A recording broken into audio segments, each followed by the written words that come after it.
Je crois à la Sainte Église catholique, à la communion des saints. Attardons-nous donc sur le premier aspect de ce 9e article de notre credo. Je crois à la Sainte Église catholique. Notre Seigneur est venu sur la terre pour nous apporter ce que l'on appelle la bonne nouvelle, en grec évangile. La nouvelle de notre rédemption. Et en nous apportant notre rédemption, notre Seigneur nous a apporté une doctrine et en même temps des moyens de sanctification. Notre Seigneur, en nous apportant tout cela, a voulu que son œuvre perdurât dans tous les siècles, à travers les siècles, c'est-à-dire dans le temps. Il s'est choisi, lorsqu'il est venu sur la terre, des apôtres, des disciples, à qui il a enseigné sa doctrine, à qui il a confié ses sacrements, à qui il a donné les moyens de sanctification.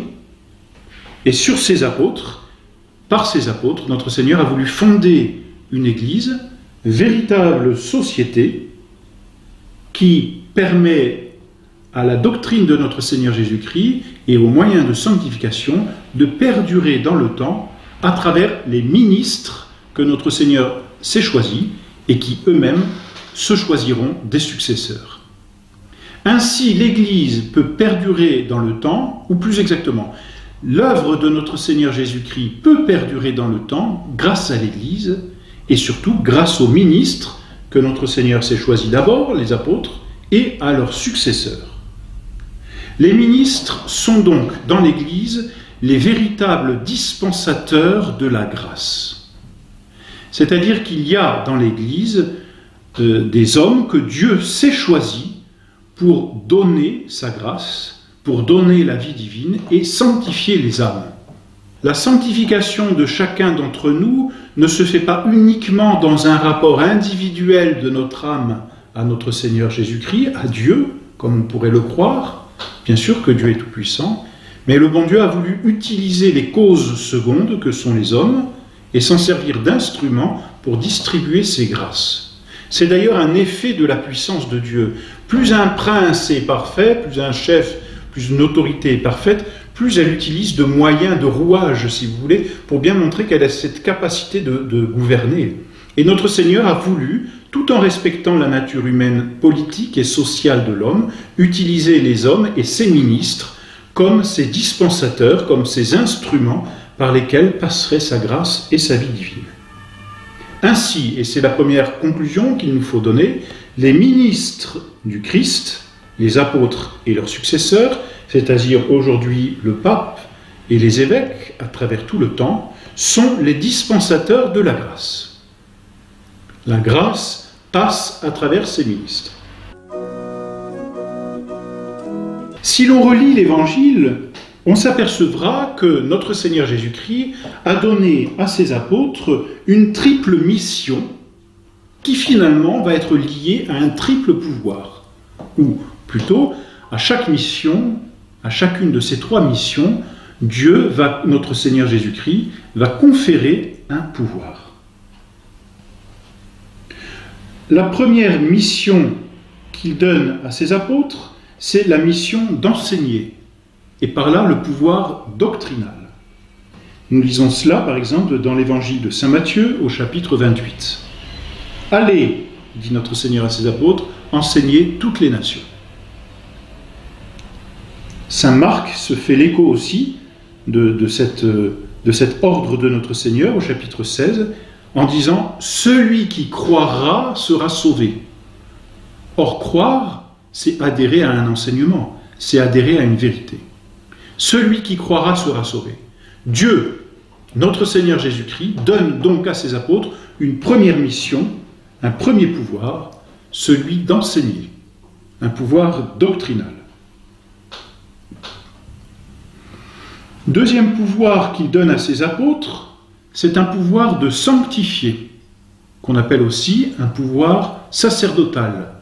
Et l'on peut dire, c'est la deuxième mission qui apparaît dans l'Évangile. En effet, notre Seigneur dit ceci, et on reprend là la citation de saint Matthieu que l'on va compléter. « Allez, dit-il, enseigner toutes les nations, les baptisant au nom du Père et du Fils et du Saint-Esprit. Autrement dit, la prédication, le pouvoir doctrinal, s'accompagne ensuite d'un pouvoir sacerdotal de sanctifier les âmes, les baptisant au nom du Père et du Fils et du Saint-Esprit. Pour aller au ciel, il faut donc avoir la foi, mais il faut être aussi baptisé. Celui qui sera baptisé et qui croira, celui-là sera sauvé. Il faut donc pour les fidèles se mettre sous un double pouvoir, un pouvoir sacerdotal de sanctification, être baptisé, et un pouvoir doctrinal d'enseignement, celui de croire. Voilà pour le deuxième pouvoir que notre Seigneur a donné à ses apôtres. D'ailleurs, il dit ailleurs, « Les péchés seront remis à ceux à qui vous les remettrez. » Voilà pour un autre pouvoir de sanctifier.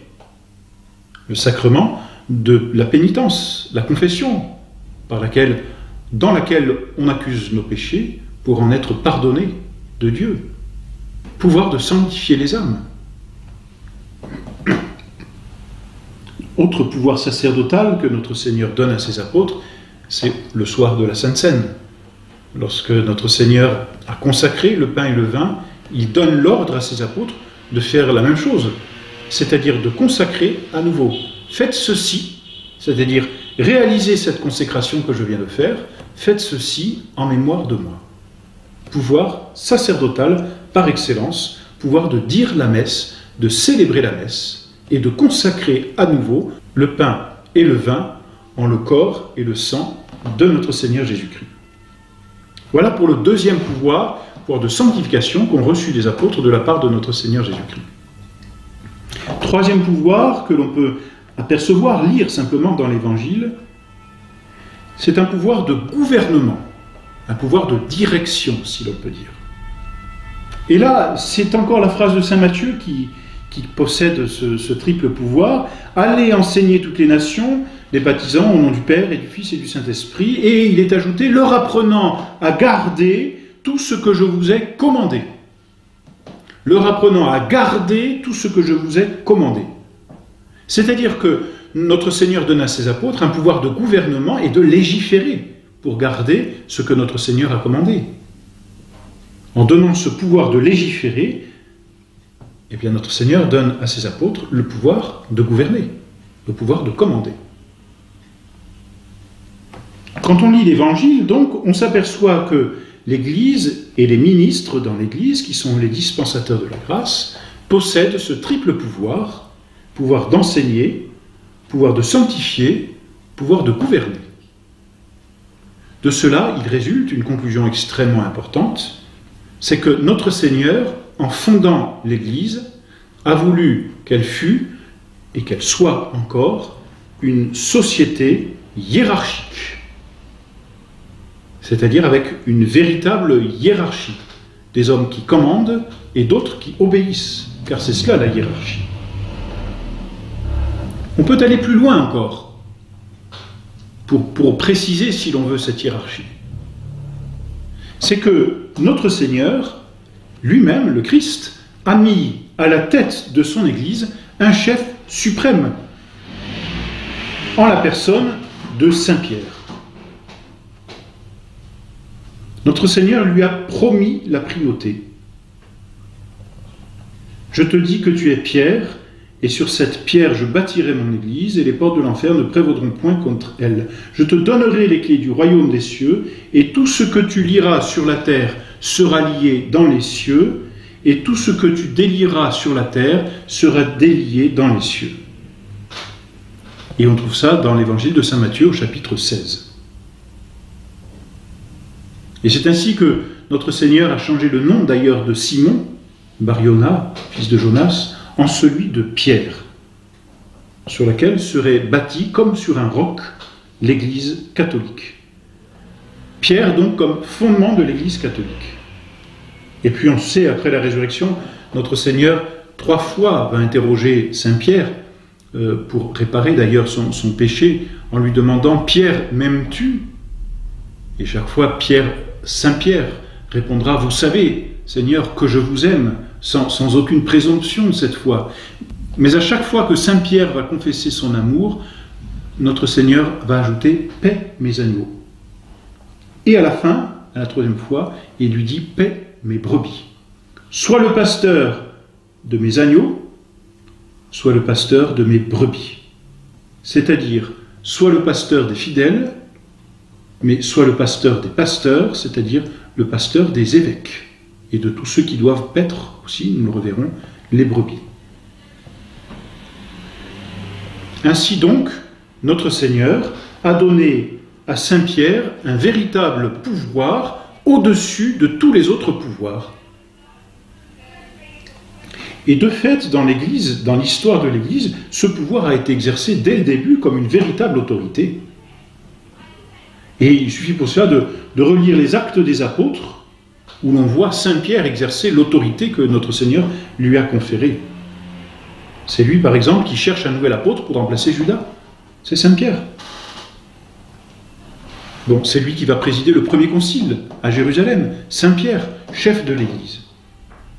Après donc avoir dit que les ministres sont les dispensateurs de la grâce, par conséquent que l'Église est une société hiérarchique, il nous faut maintenant conclure de ce que notre Seigneur a voulu, que le Christ a fondé non seulement une Église hiérarchique, mais une Église monarchique, au sens étymologique du terme, c'est-à-dire qu'il n'a qu'un seul chef. Ce chef, c'est Pierre et ses successeurs, c'est-à-dire les papes. Les papes sont de droit les successeurs de Pierre et sont de fait les chefs de l'Église catholique. Le pape est le chef de l'Église catholique, il est le successeur de Saint Pierre.